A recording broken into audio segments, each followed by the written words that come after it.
normally when I'm trying to explain to someone what is an extraordinary quality of life, it's different for everybody, right? Really, an extraordinary life is life on whose terms for you? And so everybody in this room has a different model of the world of what that would look like. What would be an even more magnificent life? What would be an even more extraordinary life?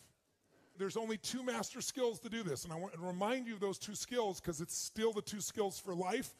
What's the first master skill to having an extraordinary life? Do you remember? It's the science of achievement. If you're going to have an extraordinary life, one of the master skills for actually creating that life is mastering this. Mastering the ability to take what you envision and make it real. And there's a science to it, isn't there? There's a science to achievement. There's a science to, for example, money. I just spent 4 years, as most of you know, interviewing 50 of the smartest people on the planet financially. I learned more than I ever imagined. I got a PhD in finance from the people that control the world economy. And they're all people that were not part of the lucky sperm club. I didn't interview anybody that got it from their family by birthright. I did it with people that all started with nothing. And I began to see there's common patterns. And once you know what those patterns are, I don't care if you're young or old. I don't care what your color is. I don't care what your gender is. I don't care what country you're from. If you understand the science of building wealth, you can have abundance financially. If you violate those rules, either because you're ignorant to them or because you just don't apply them, you're going to have financial stress. There's a science to the body.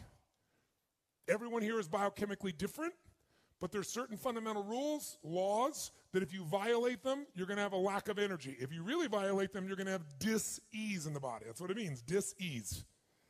It comes from violating those rules.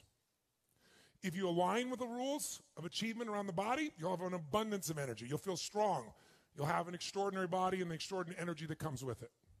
So, science of achievement is something most of you are quite obsessed by, or you wouldn't get to a room like this. But there's a second master skill to have an extraordinary life, and that second skill is the art of fulfillment. When I talk about the art of fulfillment, what I explain to people always is, I didn't say science of fulfillment. Why not? Because it's different for everyone, just like art. What one person thinks is beautiful, somebody else might think is ugly. So if you want to know what's beautiful, as many people there are on earth, it's an art because everyone has a different view. If you want to know what God loves, the universe loves, go to the forest and see it. It's called massive diversity. It isn't a science.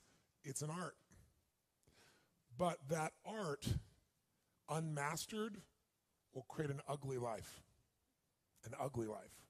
And the phrase I use most often that I hope you've heard me say and you take it in once again, maybe deeper, is success without fulfillment is the ultimate failure. Success without fulfillment is the ultimate failure. But if we don't physically make a decision how we're going to live, then we'll show up like everybody else because the human mind is not going to make you happy. This brain of yours won't do it. You have to direct it. And there's no worse fate than to achieve everything and not be fulfilled.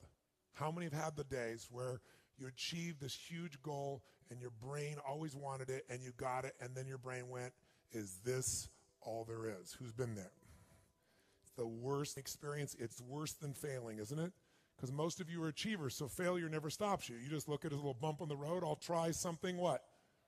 But when you succeed and you fail, when you succeed and you're not fulfilled, that's scary.